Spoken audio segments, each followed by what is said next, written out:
महाभारत का उद्देश्य केवल एक महाकाव्य युद्ध का वर्णन भर नहीं था, बल्कि इसका सबसे महत्वपूर्ण संदेश था धर्म की स्थापना।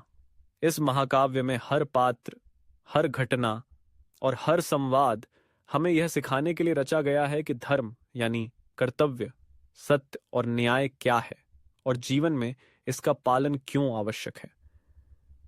जब कौरव और पांडवों के बीच संघर्ष अपने चरम पर पहुंचता है, तो यह सिर्फ दो पक्षों का युद्ध नहीं होता, बल्कि यह अच्छाई और बुराई, न्याय और अन्याय, संकल्प और मोह के बीच का संग्राम बन जाता है।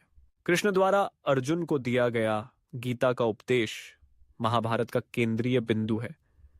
उसमें कृष्ण समझाते हैं कि अपने स्वधर्म का पालन करना और न्यायोचित कार्य करने में ही सच्चा जीवन है। युद्ध के मैदान पर अर्जुन के संशय और दुहक के बावजूद कृष्ण उसे धर्म के मार्ग पर चलने के लिए प्रेरित करते हैं। यह उपदेश सिर्फ अर्जुन के लिए नहीं, बल्कि संपूर्ण मानव जाति के लिए है, जिससे हमें यह बोध होता है कि जीवन की कठिन परिस्थितियों में भी हमें धर्म का साथ कभी नहीं छोड़ना चाहिए।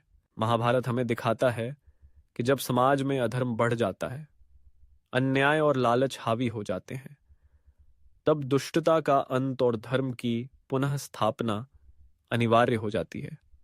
प्रत्येक पात्र, भीष्म, द्रौपदी, कर्ण, युधिष्ठिर, अपने अपने दृष्टिकोण से धर्म को परिभाषित करते हैं, जो यह प्रदर्शित करता है कि किसी भी परिस्थिति में धर्म का मार्ग हमेशा सीधा और स्पष्ट नहीं होता।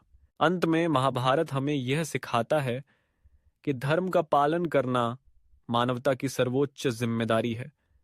यह केवल व्यक्तिगत भलाई नहीं, बल्कि संपूर्ण समाज की रक्षा व समृद्धि के लिए भी आवश्यक है। महाभारत के माध्यम से हमें यह गहन संदेश मिलता है कि जब भी अधर्म बढ़े, धर्म की रक्षा और स्थापना के लिए दृढ़ता से खड़े रहना चाहिए। यही महाभारत का शाश्वत उद्देश्य और संदेश है।